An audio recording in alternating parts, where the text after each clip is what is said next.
You look to your future and go, man, what is that moment going to be like? See, my actions, a lot of the things I do is because I'm thinking about my future. And I'm thinking about that moment when I see Jesus because I realize that everything I do is going to bring either reward or regret. It really is. I've got an extra $1,000. Okay, on that day, that future, when I see Jesus, what is going to bring reward and what's going to bring regret?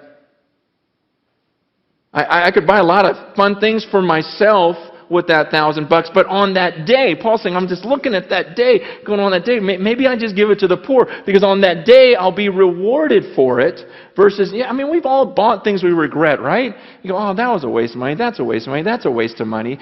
Think about what we're going to say at the end when we stand before God. Are you going to regret the car you drove, regret the house you lived in, regret the clothes you wore, regret, just everything? What are you going to regret? How about your time and how you spent it? Are you going to go, oh, I'm so glad I watched 7,000 movies?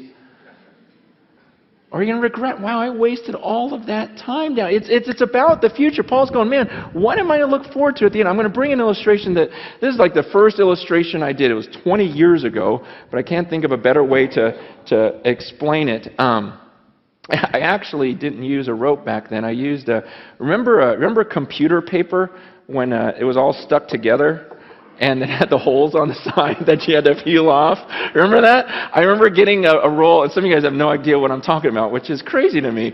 But because that was the best, and it never worked right because of the rolling things. But I remember being a youth pastor, and I put that computer paper all the way around the room, and but I'm going to use a rope now because I can't find that computer paper.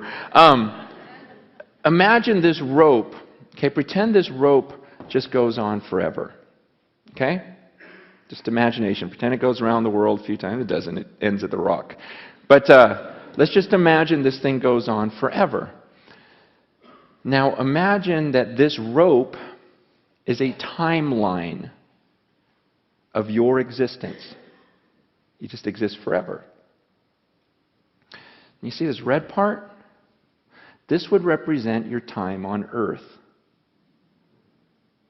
You've got a few short years here on earth, and then you've got all of eternity somewhere else. This is your existence.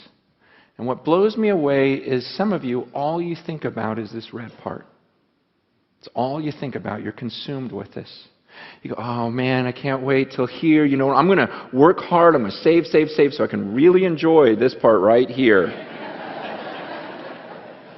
And you're consumed with that. And you're thinking, oh man, am I going to get to travel? Am I going to eat well? Am I going to do this during this part? And I'm like, are you kidding me? What about this? What about this? What about all this stuff? It's crazy to me because the Bible teaches that what I do during this little red part determines how I'm going to exist for millions and millions and millions of years forever. And so why would I spend this little red part trying to make myself as comfortable as possible, enjoying myself as much as I can? Paul says, look, I'm going to live my life for this mission. I'm going to spend my life, invest my life for this moment when I cross that finish line.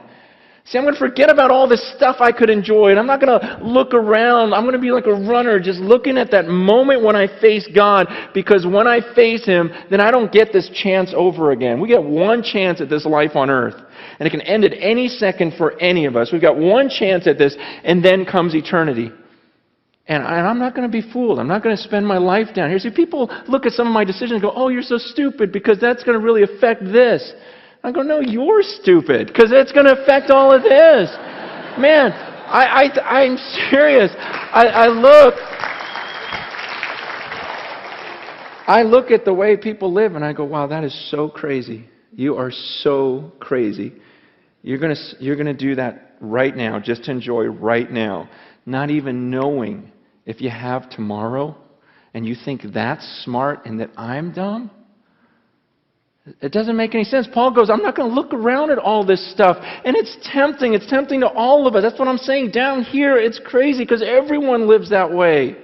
Everyone lives for the red part. No one's thinking about the millions of years afterwards. It's just this crazy deception that we can't get out of our minds. And Paul goes, I'm not doing that.